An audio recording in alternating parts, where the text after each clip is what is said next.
Hello champions, welcome to origin. मेरा नाम Prince Kumar है और आप सभी का ओरिजिन में बहुत बहुत स्वागत है।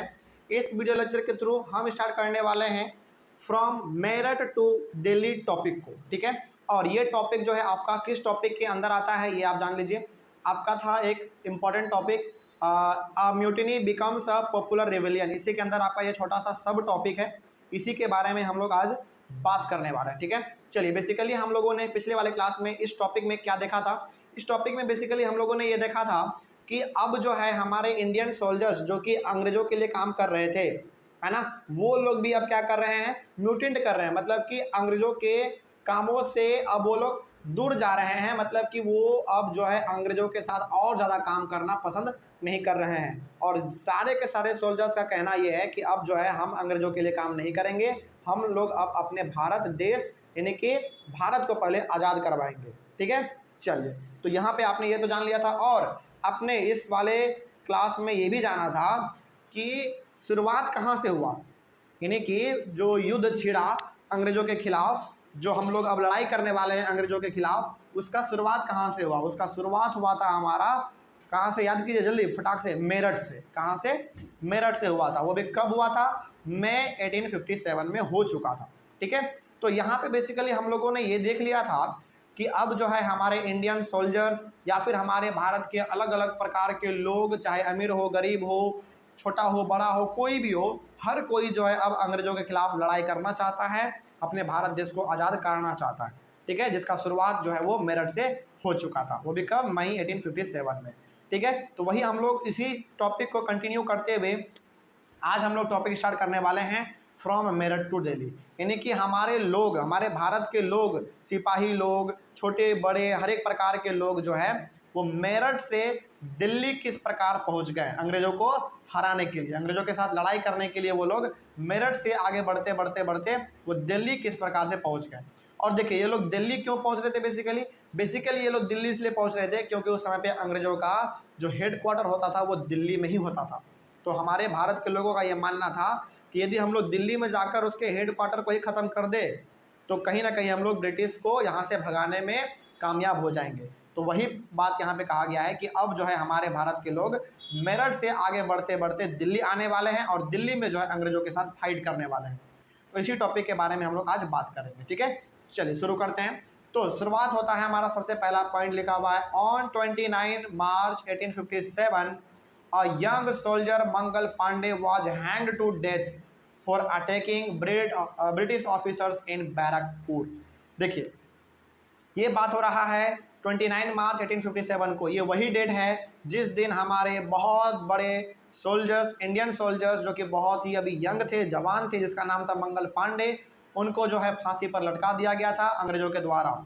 क्यों लटकाया गया था? इसलिए लटकाया गया था क्योंकि मंगल पांडे ने अंग्रेजों के ऑफिसर्स पे अटैक किया था। वो भी कहाँ पर? बैरकपुर में। और ये बैरकपुर जो है कहाँ पर आपका पड़ता है? ये आपका पड़ता है वेस्ट बंगाल में। इस चीज़ को आप ध्यान में रखिएगा, ठीक है। आगे बढ़ते हैं। सम डेज लेटर, कुछ दिन के बाद, जैसे ही, यानी कि 29 मार्च 1857 को जब मंगल पांडे को फांसी पर लटका दिया गया, उसके कुछ दिन बाद some sepoys of the regiment at Meerut refuse to do the army job using the cartridge which were coated with fat of cows and pigs. फांसी पे लटकाया जाने के बाद उसके जस्ट कुछ दिन बाद जो है मेरठ में हमारे जो भी सोल्जर्स थे जो कि आर्मी के लिए काम करते थे, उन्होंने क्या कर दिया? मना कर दिया कि अब जो है हम और ज़्यादा ब्रिटिश के साथ काम नहीं करेंगे, यानी कि हम जो है अब आज़ाद होना चाहते हैं। इस चीज़ को आप ध्यान में रखिएगा। यहाँ पर वही चीज़ कहा जा रहा है कि जिस दिन मंगल पांडे को फांसी पर लटकाया गया उसके कुछ ही दिन बाद जो है मेरठ में जो भी हमारे सिपाही थे, जो भी हमारे इंडियन सोल्जर्स थे जो कि अंग्रेजों के लिए काम करते थे, उन्होंने क्या कर दिया? अंग्रेजों के लिए काम करना बिल्कुल मना कर दिया। क्यों मना किया भाई? क्योंकि मना इसलिए किया क्योंकि उनको जो है, जो हमारा बुलेट है, जो गोली है, उसको इस्तेमाल करना पड़ता था। और वो गोली का जो कोटिंग होता था, ऊपर का जो लेयर होता था, जो आप कह सकते हैं पैकेट, उसको हटाने के लिए दांतों का इस्तेमाल करना पड़ता था। और वो कोटिंग किससे बना हुआ होता था? वो बना हुआ होता था हमारा गाय और सूअर के चमड़े से। बात समझ में आ रही है?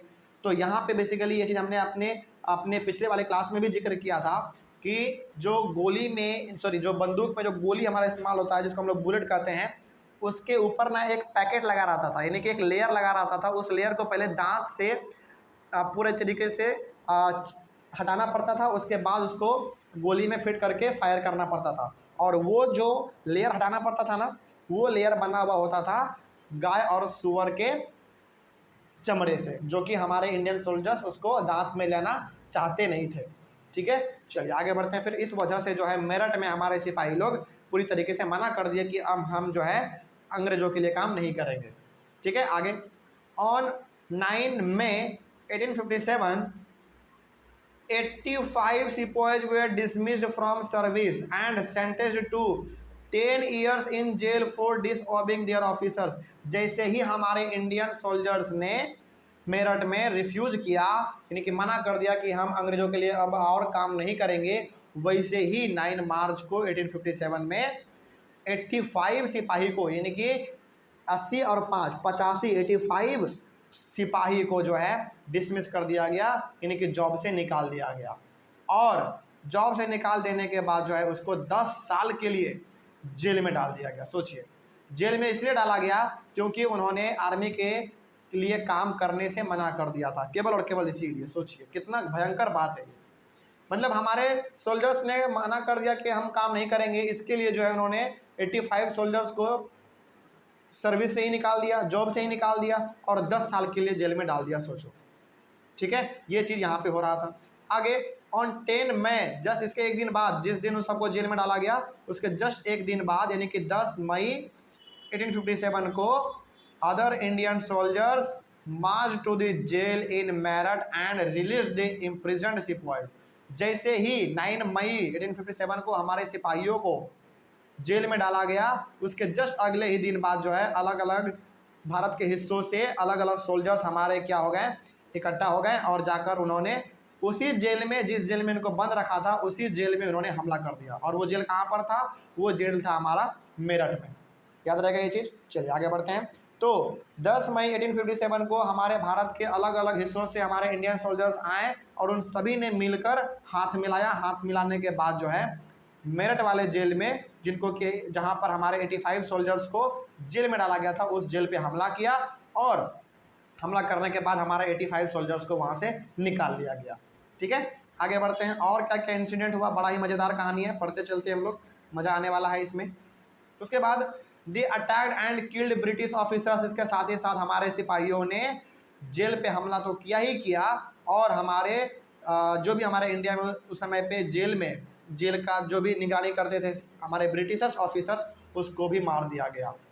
याद रखिएगा इस चीज़ को, मतलब कि उन लोगों ने जेल पे हमला किया और हमारे सारे के सारे 85 सोल्जर्स को बाहर निकाल लिया गया। और उस समय पे जेल में जितने भी ब्रिटिश ऑफिसर्स प्रेजेंट थे उन सब को मार दिया गया हमारे इंडियन सोल्जर्स के द्वारा। ठीक है, आगे they captured guns and bullets and set fire to the buildings and properties of the British and declared war on the firangis. इसके बाद जितने भी उस जेल में बंदूक थे, गोली थी, बुलेट्स थे, जितने भी थे, हर चीज़ को हमारे इंडियन सोल्जर्स ने वहाँ से कैप्चर कर लिया, अपने कब्जे में ले लिया। और जितने भी हमारे उस समय पे वहाँ पे आसपास में ब्रिटिशर्स के बिल्डिंग थे, प्रॉपर्टी थे, उन सभी में आग लगा दिया। आग लगा देने के बाद उन्होंने क्या कर दिया, वार को डिक्लेयर कर दिया। उन्होंने कह दिया कि आ जाओ ब्रिटिश, हमारे साथ फरियाद हो, मतलब कि हम लोग अब जो है तुमसे लड़ाई करने के लिए तैयार हैं। फिरंगी मतलब अंग्रेज। ठीक है, तो वहाँ पे जो है हम लोगों ने अंग्रेजों को खुली चुनौती दी कि आ सकते हो, देख लेते हैं किसमें है कितना दम। ठीक है, तो हमारे इंडियन सोल्जर्स ने उस समय पे पूरी तरीके से जो है अंग्रेजों को खुला चुनौती दिया कि दम है तो आके देख लो। ठीक है, आगे बढ़ते हैं। उसके बाद क्या हुआ, the soldiers we are determined to bring an end to their rule in the country. यानी कि हमारे इंडियन सोल्जर्स हमारे उस समय पे पूरी तरीके से, मतलब कि पूरी तरीके से वो लोग ना सोच लिए थे कि ब्रिटिश को इंडिया से हटा के ही रहना है। ठीक है, उसके बाद the soldiers decided that after the British Bahadur Shah Zafar would rule the country. देखिए, हमारे इंडिया के सोल्जर्स ने ये तो सोच लिया कि ईस्ट इंडिया कंपनी को पूरी तरीके से भारत से निकाल के फेंक देना है। लेकिन यहाँ पे सवाल ये था कि जब ईस्ट इंडिया कंपनी को हम लोग यहाँ से उखाड़ के फेंक देंगे तो भारत पे आखिर रूल कौन करेगा, भारत को चलाएगा कौन? तो हमारे इंडिया के सोल्जर्स ने क्या डिसाइड किया डिसाइड किया कि बहादुर शाह जफ़र ये भी जो थे एक मुग़ल एम्पायर थे, ठीक है। तो ये बहादुर शाह जफ़र क्या करेंगे, रूल करेंगे, ऐसा डिसाइड किया। किसने डिसाइड किया? हमारे भारत के सोल्जर्स ने। यानी कि हमारे भारत के सोल्जर्स ने ये कहा कि जब हम लोग ईस्ट इंडिया कंपनी को भारत से भगा देंगे तो बहादुर शाह जफ़र क्या करेंगे, हमारे भारत पे रूल करेंगे। क्योंकि उस समय पे बहादुर शाह जफ़र मुग़ल एम्पायर थे, वो भी बहुत बड़े थे, इनके पास भी बहुत पावर था उस समय पे, ठीक है। आगे, the sepoys of Meerut rode all night of 10 May 1857 to reach Delhi. यानी कि हमारे जो है सोल्जर्स, जो भी हमारे सिपाही थे, वो मेरठ से दिल्ली की ओर आगे बढ़ते चले गए और वो लोग पूरा रात आगे बढ़ते चले गए दिल्ली पहुंचने के लिए। कब का बात हो रहा है? ये बात हो रहा है 10 मई 1857 को।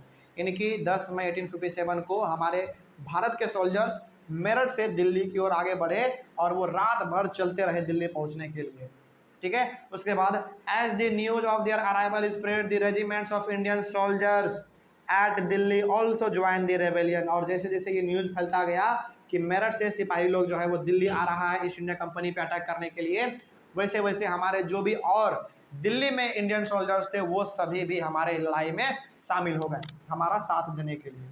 मतलब हुआ ये, इसका मतलब ये हुआ कि हमारे और भी जो इंडियन सोल्जर्स दिल्ली में थे उन सब के पास जब ये न्यूज़ पहुंचा कि मेरठ से हमारे सोल्जर्स आ रहे हैं ईस्ट इंडिया कंपनी को अटैक करने के लिए, उसी प्रकार वो लोग भी यानी कि दिल्ली के इंडियन सोल्जर्स भी हमारे लड़ाई में शामिल हो गए। उनका भी यही मकसद था कि पूरी तरीके से ईस्ट इंडिया कंपनी को भारत से उखाड़ के फेंक दो। तो अलग अलग जगहों से जो है हमारे इस लड़ाई में हमारे इंडियन सोल्जर्स शामिल हो रहे थे, ठीक है। आगे बढ़ते हैं। उसके बाद again British officers were killed, guns and bullets seized and buildings set on fire. और जब वो लोग दिल्ली पहुंच गए सुबह में, चलते चलते रात भर चले वो लोग, और जब वो लोग दिल्ली पहुंच गए तो दिल्ली में पहुंचने के बाद भी उन लोगों ने यानी कि हमारे इंडियन सोल्जर्स ने जो है ना बहुत ही गंदे तरीके से ब्रिटिश ऑफिसर्स को मारा। बहुतों का तो जान से मार दिया, और जान से मार देने के बाद जितने भी उसके पास बंदूक थे, गोली थे, बुलेट्स थे, हर चीज़ों को हमारे इंडियन सोल्जर्स ने कैप्चर कर लिया और बिल्डिंग्स पे पूरी तरीके से आग लगा दिया, ठीक है। यानी कि आप कह सकते हैं कि पूरा गुस्सा जो है हमारे इंडियन सोल्जर्स के बीच में फैला हुआ था कि ईस्ट इंडिया कंपनी को यहाँ से भगा के ही दम लेना है, ठीक है। आगे बढ़ते हैं। उसके बाद soldiers gathered around the walls of the Red Fort where Bahadur Shah Zafar lived. Soldiers demanded to meet him.